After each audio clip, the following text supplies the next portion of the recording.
मैद्याचे नाही, आज बनवूया हेल्दी आणि टेस्टी गव्हाच्या पिठाचे समोसे.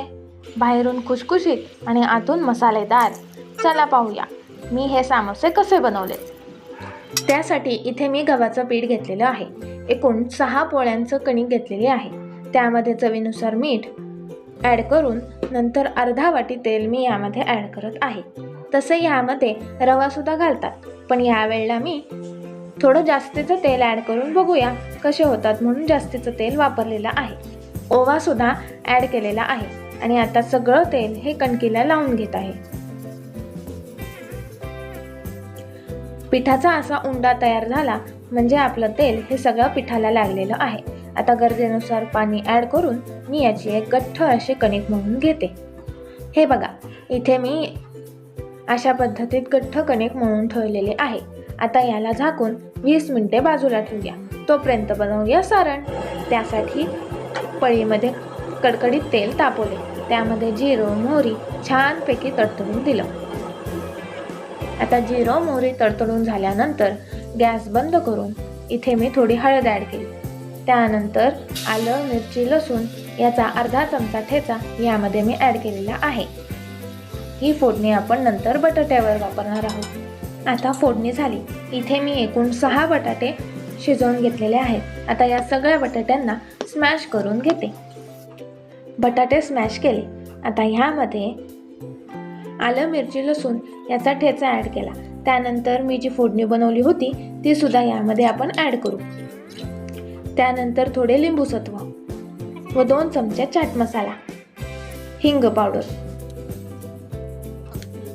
आता या सर्व मिश्रणाला छानपैकी एकत्रित करून घेते. त्यानंतर चवीनुसार मीठ, 2 चमचे कांदा लसूण मसाला घालून पुन्हा मिक्स करते. चवीनुसार साखर घालून सुद्धा पुन्हा मिक्स करायचं. आता इथे सारण तयार झालेलं आहे आणि अशा पद्धतीत मी याचे गोळे बनवून घेतलेले आहे. आता 20 मिनिटे झालेली आहेत. इथे आपण आता पोळी लाटू. त्यासाठी एक कणकीचा उंडा घेऊन त्याची छान अशी गोल पोळी लाटत आहे.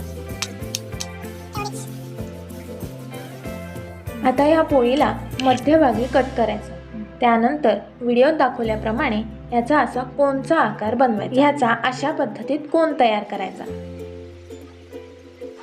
जो बटाट्याच्या मिश्रणाचा उंडा तयार केला होता तो ह्यामध्ये ॲड करून थोडं वरनं प्रेस करून सगळ्या कडा छानपैकी बंद करून घेत आहे.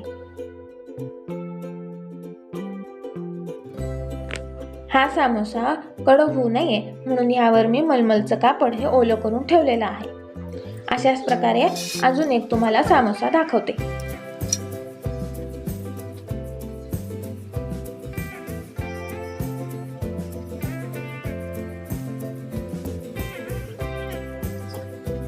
हे बघा, अशा पद्धतीत मी आता सगळे समोसे तयार करून घेत आहे. इथे सगळे समोसे मी तयार केलेले आहेत. आता गॅसवर कढई ठेवली. त्यामध्ये तेल तापवायला ठेवलेलं आहे. तेल इथे कडकडीत तापवून गॅस बारीक केलेला आहे. आता त्यामध्ये कढईमध्ये जेवढे समोसे बसतील ते मी इथे तळून घेते.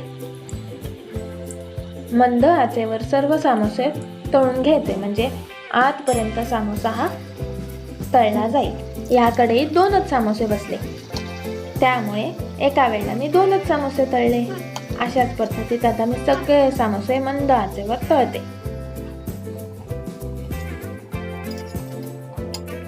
आता इथे माझे सगळे समोसे तळून झालेले आहेत. अशाच पद्धतीत घरच्या घरी हेल्दी गव्हाच्या पिठापासून मी समोसे बनवलेले आहेत. आता हा मी तुम्हाला फोडून दाखवते. बघा, आवाज सुद्धा किती क्रंची येत आहे. हा बाहेरून खुसखुशीत आणि आतून भरपूर असा मसालेदार सारणाचा समोसा तयार झालेला आहे. आता ह्यावर सर्विंगसाठी शेव, सोबतीला टोमॅटो सॉस आणि इथे मी बटाट्याची भजी सुद्धा बनवलेली आहे. विशेष म्हणजे हा समोसा आतमधून अजिबात त्याची कणिक कच्ची राहिलेली नाही. तुम्ही सुद्धा अशाच पद्धतीत गव्हाच्या पिठाचा समोसा बनवून पहा आणि ही रेसिपी कशी वाटली ते कमेंटमध्ये नक्की सांगा.